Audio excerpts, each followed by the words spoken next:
Hi, I'm Mark Banicevich and welcome to Governance Bites. Today it's my pleasure to spend time with Kirsty Campbell. Kirsty is a professional director. She's on half a dozen different boards, has experience in not-for-profit boards as well as for-profit boards, and is an expert in risk and those sorts of areas as well. So a fantastic person to speak to. Thank you very much for your time, Kirsty. Pleasure to be here. Great to see you again as well. Can I start with your experience that you've had in a not-for-profit and a for-profit and for-profit entities as well, what is the difference in governance? Well, I think the principles are the same, Mark. So the underlying principles of governance and why we think good governance importance don't change. But you have to be somewhat pragmatic about the constraints within most not-for-profit entities. They don't tend to have very deep pockets or endless resources. Right. And so there are always compromises that have to be made. And so given those constraints, your expectations around what good looks like have to adjust. So if you're in a large corporate organisation with a long track record of governance, your expectations are going to be pretty high. And whilst the principles are going to be the same, you're going to expect to see rules, frameworks, oversight.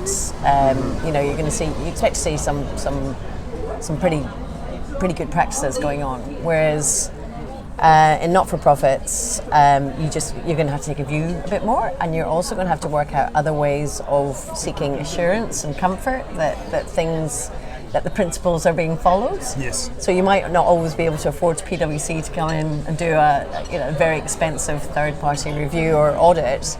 So how else can you check? Yes. Right? How else can you get the oversight, and how else can you verify that what you're being told is true?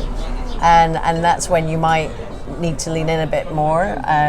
We talk about noses in, fingers out, but you might actually have to put your fingers in a little bit and look and ask more questions, meet more people, just satisfy yourself that things are being done in the right way for the right reasons. So the process of governance itself, the concept of governance, what you're trying to achieve is the same, but given your reliance heavily on volunteers and your lack of deep pockets to spend on resources, quite often the board will become what I've heard Kevin McCaffrey call a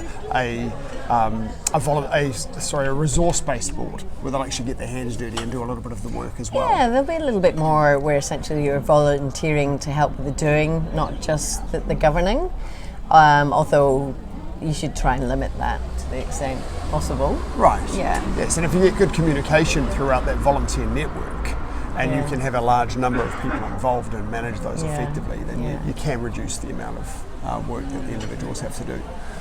Yeah, but it's hard. Whenever there's a lack of money, everything becomes much, much harder. Indeed. It should be simpler, and sometimes it's not because of the lack of money. Yes, yeah. I guess the same thing's true of a startup board, right? Yeah. You're in the same position. Absolutely. Suddenly, in the big companies, it's $1 million issue. Yes. Well, $100 issue can sometimes be meaningful for very, very small startups, or at least $10,000. Yes. You have to take things seriously. Absolutely. Next question for you is, how does a board of directors manage significant risks to an entity? I don't think there's much magic to this. I think you have to kind of spend a lot of time thinking about what your risks are. Mm-hmm. Spend a lot of time thinking about the external influences on the company and what those external risks mean, and how much you can essentially control or mitigate external risks, because sometimes you just kind of have to accept them. Yes. And then in terms of the internal risks, then you need to do good work around identifying them, mitigating them. Quite often boards start with their risk appetite. Yes. So they will look at they'll spend some time thinking about what the risks are, and management will have come up with the list. Mm-hmm. And then the board management will work together to work out what the risk appetite is around some versus others. So in strategic risks, maybe risks around revenue or whatever, you might take growth aspirations, you might take more risk. But other areas such as financial controls, you might take less risk, because you don't want to run out of money. So yeah, risk appetite is a good place to start. Risk register, where you identify your risk and identify your mitigants to those risks, or areas where you can eliminate them or you transfer them, and then after that it's monitoring, isn't it? Yes. Based on the level of risk. Absolutely, right. So the key thing, of course, is to start by identifying them, and then for each type of risk, understanding what your appetite is. And then, as you say, you can either accept the risk or mitigate or eliminate the risk if you can, and then monitor and keep your eye on it. Yeah, I mean, there's lots and lots of different risk methodologies out there, but keep it simple. The internet gives you the ones which are perfectly sufficient. The Institute of Directors in New Zealand has got a pretty good setup you can follow. Yes, absolutely. Yeah, so to take a step back, what actually is the role of a board of directors? What is governance? Yeah, so it's a good question. I mean, I think unfortunately it's deeply rooted in law, you know. Essentially, when you've got a corporate body, you know, how does it make decisions? And it's the board of directors that makes decisions and is then held accountable for those decisions. And as a company gets bigger, or an entity, it doesn't have to be a company, then you have to work out a delegation framework to decide who gets to make what decisions at what level, because obviously the board of directors can't make all the decisions. Sign all the checks. But that's, if you boil it down to what is the point of board of directors, it is to make decisions on behalf of the company, which are in the best interests of the company, right? Yes. And this is really why we talk about governance a lot around those decisions, and it's really just to make sure that the decisions being taken are in the best interests of the company and not in the best interests of the person making them. Yes. That's really where it all came from, isn't it? Particularly when you start to get a separation between employees working in the company, the board of directors, and the shareholders. So if the shareholders and the employees and the governors, if you like, are not the same, Yes. you need to have a system of rules around who can do what and when and how much. Yes. Otherwise, the shareholders don't know what's going on and don't know who to trust, and who to hold accountable. Absolutely. In the case of a not-for-profit, you're then talking about those that are on the board of directors as opposed to the members. So they're acting on behalf of the members. Well, they're acting on behalf of the members, so they still want to act in the best interest of the organisation, I imagine. Yes. And ergo, you know, indirectly, the best interests of the members as a whole. I mean, that's very high level, and then underneath that, it's like, well, really, where do we spend our time? And there's sort of two areas. One is around the go forward for the business, the upside. You know, what is its strategy? What's its long-term vision? You know, how do we grow is often the question. But often it's just around what does this business look like in the next 5, 10, 15, 20, whatever many years, depending on the time horizon of that business. A perpetual entity, so perpetual vision looking forward. And then the other sort of side of the ledger is what I call the downside protection. So that's, you know, you lifted your gauge, you looked forward, you looked at the strategy, and now you're going to kind of go back to that governance, risk, compliance, operational environment, and go. And that's around monitoring oversight, so to make sure that the strategy that you have come up with, and the business plan that you've come up with, and the set of rules that you've come up with as an organisation are being followed. And so that's the kind of holding to account piece that boards do with management and the organisation. It's a nice way to summarise it, to say that you're starting at the higher level. What is the purpose of the organisation? What does it aim to achieve? What's its vision? What's its strategic plan? And then once you've got that plan in place, having the right people to implement it and monitoring and overseeing that everyone's staying within the swim lanes and doing the right things. I mean, that's the key difference between an advisory board and a real board, isn't it? Advisory boards can make recommendations about the fun stuff, the strategy and the vision and the future, but they're not doing the holding to account piece. You know, they're making recommendations and then they leave. When you're on the board of directors, you make the decision, and it's your job to make sure that it's followed through. Right. Well, having been a professional director now for a number of years, what's the best piece of advice you've been given? Yes, I've been given a lot of advice. I think the best piece of advice is just be very, very careful about which entities you align yourself with, because governance it's a marriage, it's not dating, it's a commitment. You know, you're making a commitment to those members or those shareholders, those people that you're acting on behalf of. And so if you jump in too quickly and you realise actually it's not what I thought it was, it'll be very difficult for everyone to extract yourself from. And so it's choose carefully, do your due diligence, and there's some really key elements around that, which is make sure that you think the chair, is a really good leader, Yes. and is going to run the board effectively, and essentially work closely with the CEO around making sure the organisation itself is run effectively. So yeah, if you get the wrong chair, it can be difficult to go forward. And make sure it's somewhere you can add value, play to your strengths. Is there any different advice you would give to some other perhaps young and upcoming director, or that was interested in getting into governance? What would you advise? Well, I think it's I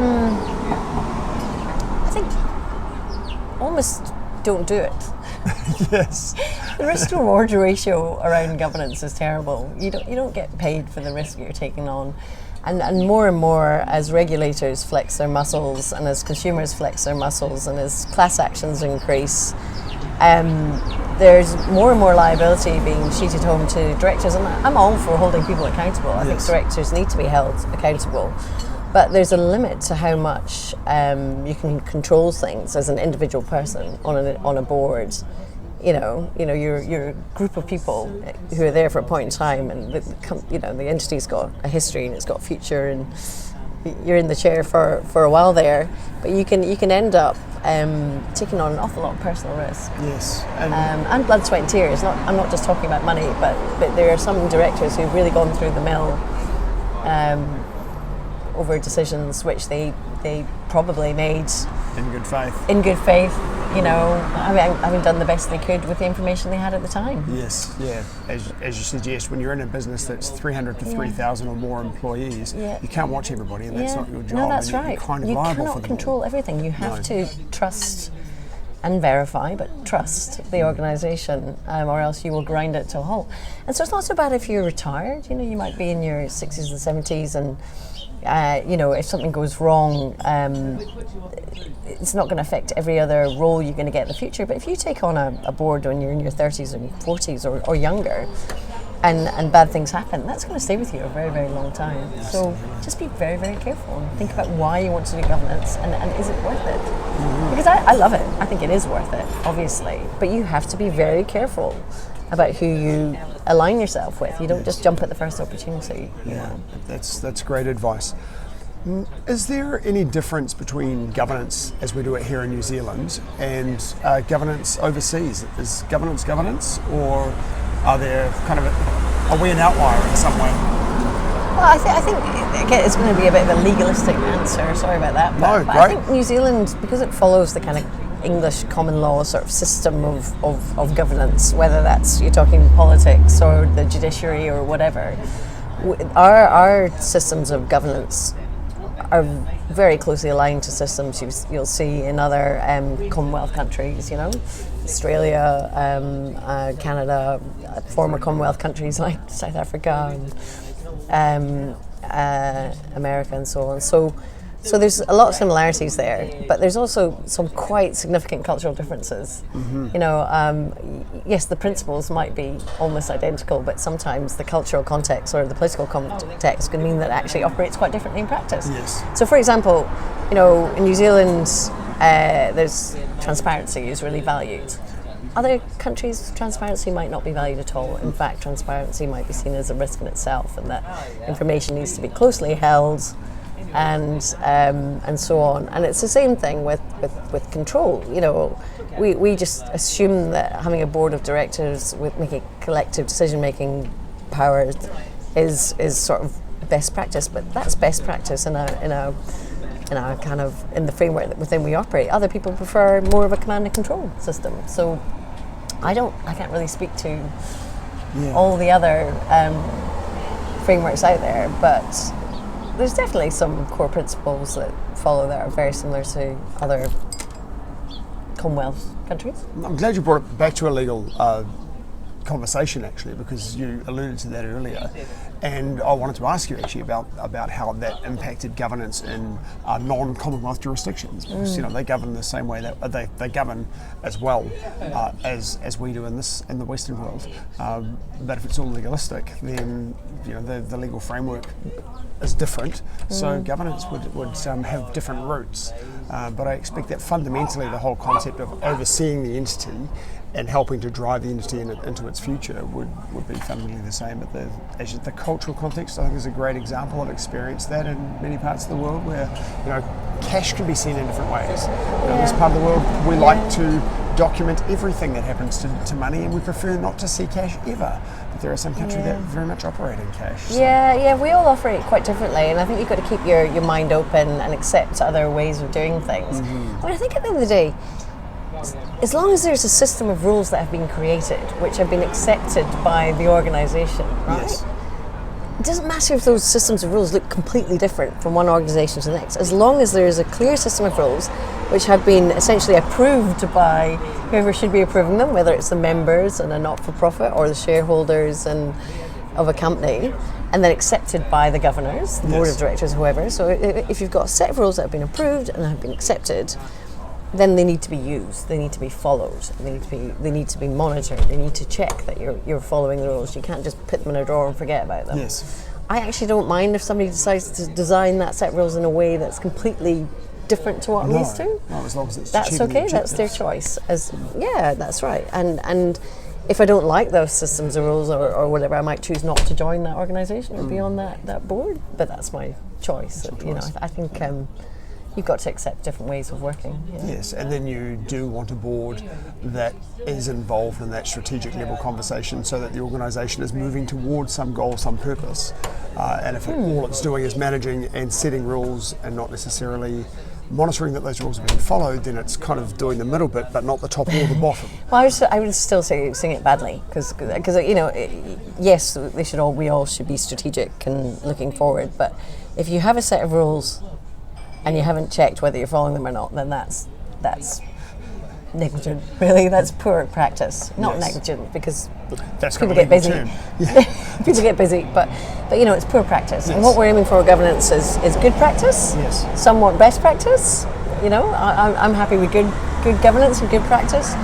So if there's a system of rules in place, you need to follow them, or you need to at least know what they are, and decide which ones are absolutely essential to be followed and other ones which are not quite so important. And I think that's something that